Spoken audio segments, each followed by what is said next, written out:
Good morning, everyone. My name is Miss Bridget, and welcome to our Family STEM story time. This month we are talking about the science of snow and snowflakes. So I'm really excited for you to join me for some stories, and then I will briefly be explaining the craft that's included in your bag for the STEM program. Let's get started by warming our hands up. I always like to say a little hello. We'll use some sign language. So for this song called Hello, this is our sign for hello. We're gonna sing hello, snow today. So if you hold your two hands up like this and wiggle your fingers and bring them down, that is our sign language sign for snow. Let's practice again. Hello and snow. So we'll sing a little song called Hello Snow on the count of 1, 2, 3. Hello snow, hello snow, hello snow. It's time to say hello, snow. Well, now that I've said hello to you and you've said hello to me, let's get started with our first snow story. Our first story today is Snowflakes Fall, and I would like to thank Penguin Random House for their permission to read it to you today. This book is by Patricia McLaughlin and Steve Kellogg. Snowflakes Fall. After the flowers are gone, snowflakes fall. Flake after flake after flake. Each one a pattern all its own. No two the same, all beautiful. Snowflakes fall to sit on gardens and evergreen trees. Do you see some of the snowflakes? Do you see the ones they've cut out and made for the window? You're getting some of those in your bag that you can make. On the fur of dogs and on the tongues of laughing children. No two the same, all beautiful. Snowflakes fall, drift, and swirl together like the voices of children. Snowflakes fall on a winding river's sandy banks.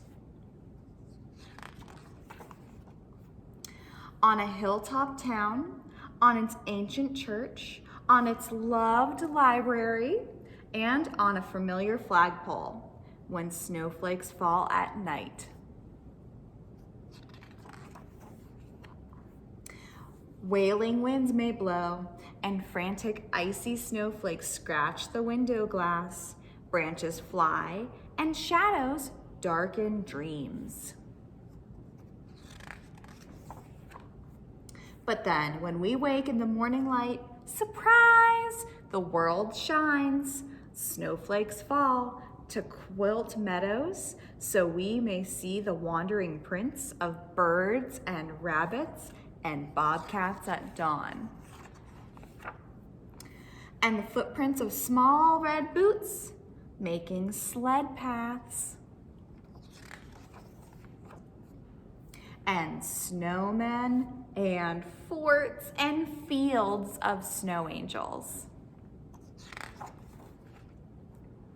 And when the snowflakes melt in quiet sun, they fill the chattering streams, flowing, rushing, sending drops of water up to fall as rain. On places where snowflakes have been, where soon flowers will grow again.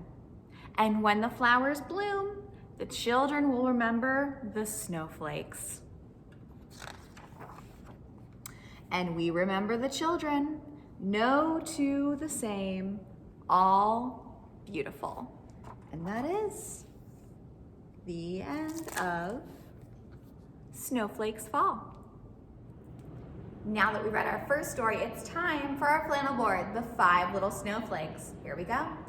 One little snowflake with nothing to do. Along came another, and then there were 2. 2 little snowflakes laughing with me. Along came another, and then there were 3. 3 little snowflakes looking for some more. Along came another, and then there were 4. 4 little snowflakes dancing a jive. Along came another, and then there were 5. 5 little snowflakes having so much fun. Out came the sun, and then there were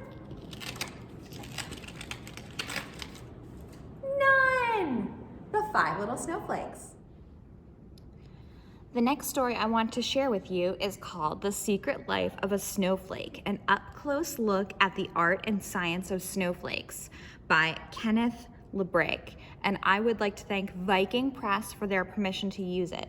I wanted to show you this book all up close so that you can see all the details of these snowflakes, because we're going to be making some snowflakes of our own for our craft, and I think this might give you some inspiration. And this is a beautiful book you can check out at the library. We're going to read part of it today, The Secret Life of a Snowflake. Now this is very interesting. This is how he photographs the snowflakes. I have an unusual hobby. I look at snowflakes under a microscope and take photographs of what I see. First, I let the snow float down onto a blue collecting board. Then I look closely for interesting crystals. When I spot one I like, I use a small paintbrush to carefully pick it up and place it onto a glass slide. Then I put the slide under my microscope and photograph the snowflake. I have taken thousands of pictures this way of all different kinds of snowflakes. And during your science activity, you'll be collecting snowflakes and looking at them with a magnifying glass, just like this artist does. This page shows the sizes of some snowflakes when compared to a penny. Look at how incredibly small they are. Snowflakes are crystals made of pure ice, which is clear and colorless. Seen through my microscope, each snowflake looks like a tiny piece of carved glass. You need a microscope to see all the details in a snowflake. Looking with just your eyes, the bright edges of the crystals blur together. This is why snowflakes on your sleeves look white. When I photograph snowflakes, I like to shine colored lights through the ice from behind. The lights make the clear ice look colorful. So maybe you could make some colorful snowflakes too.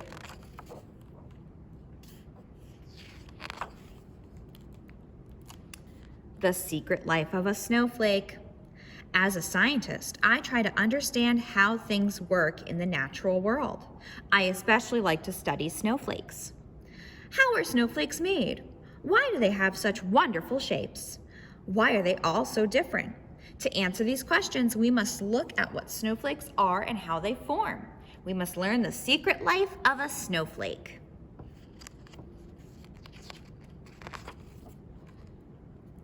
The changing states of water. The life of a snowflake begins with water. When you heat a pot of water on the stove, some of the water evaporates and becomes water vapor in the air. As the warm, moist air rises and cools, some of the water condenses. It forms tiny drops called droplets. The water droplets are so small and light, they simply float in the air. You cannot see water vapor in the air, but you can see the cloud of droplets over a boiling pot. The cloud looks white because it is made from tiny droplets. You can see water evaporating and condensing outside of a much grander scale. Instead of a small pot of water, we have vast oceans and lakes. Instead of a stove, the sun provides heat. Water in oceans and lakes evaporates to become water vapor in the air. The water vapor condenses into water droplets, and that's how clouds form. The clouds you see floating in the sky are actually made from countless numbers of tiny droplets. The number 6. Many snowflakes look like pointed stars. While snowflakes all have different shapes, you will never find one with 5, 7, or 8 branches. The snowflakes we're making for our craft all have 6 sides as well. Now here are some more really pretty pictures of snowflakes. As a snowflake tumbles through the clouds, the temperature and humidity of the air around it change along the way. And this changes how the ice crystals grow. The final shape of a snowflake depends on the exact path it followed while it was growing. No 2 snowflakes are alike because each followed a different path through the clouds. Now, this is my favorite part of this book. You might think that every single snowflake is exactly perfect, but Many snowflakes have lopsided sides or form in really funny ways. So, however you make your snowflake, it is sure to be beautiful. And that is the end of The Secret Life of a Snowflake. So, in the bag you picked up for this program, you have all this really fun stuff to have an awesome time exploring snow. You have a packet with activities and information all about snow and ice. There's also some recipes for making snow without water. What? This is really fun. There's also some pictures of snowflakes in here. So if you want to make your art activity a day where there is no snow outside, you can do that as well. You also have a sheet that explains the STEM activity for this program, which is catching snowflakes. And on the back, there's also instructions on how to do the printmaking that I'm going to demonstrate for you in a little bit. Now, the thing that's really cool about this program is that you're going to catch your own snowflakes. And to do that, you have a piece of black construction paper and a magnifying glass. Everyone gets a magnifying glass. Also have a larger piece of black construction paper that's this big because we are going to be making snow scenes for our craft. They could turn out to look something like this or however you want. You are going to get some white paint in a little cup. It's taped shut, but be careful. You're going to get some chalk, bubble wrap, a foam brush, some cotton balls, and my favorite part, foam hexagons to make your own snowflakes with printmaking. We're also going to be including a little bag of some extra stuff that you can add on however you like to make your snow scene your own and totally unique to you. So I hope you have a lot of fun making this, and let us know what you make. Send it to our email, and I will now show you how to do the printmaking. So the craft I'll be demonstrating today is how to do scratch foam printmaking. There's also instructions on the sheet in your bag, but this is a really fun way to reuse styrofoam container lids from takeout. So in your bag, you're gonna have a small foam brush and 5 of these hexagons, so you can make multiple snowflakes for your mural, and also some paint in a container. I just have a tiny bit because I'm just doing one snowflake for you today. So you will need a pencil, and you can do this one of 2 ways. You can lightly sketch out what you want to do on your snowflake, like that, lightly drawing. Or you can be a little spontaneous and press down hard with your pencil, and you should feel the foam going down. You're making an impression in the foam. So I'm just going to quickly make a snowflake here.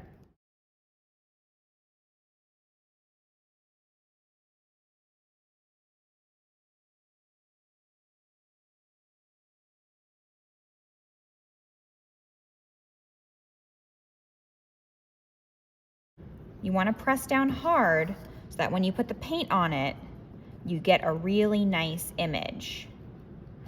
Parents, you might want to put down some newspaper for this next part. I'm going to lightly pick up a little bit of paint.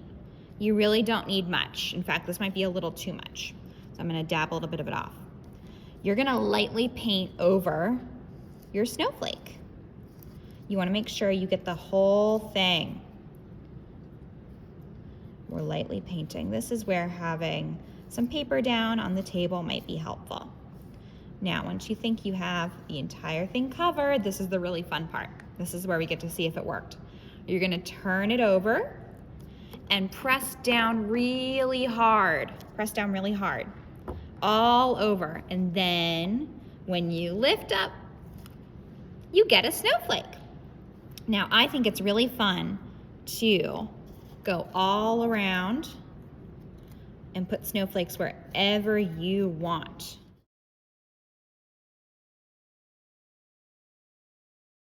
Also in your bag, we included some cotton balls. You could pull those apart and you could make some snow or some snowmen. There's also some chalk I'm gonna use to hold it to the side, and I'm just gonna quickly make some hills.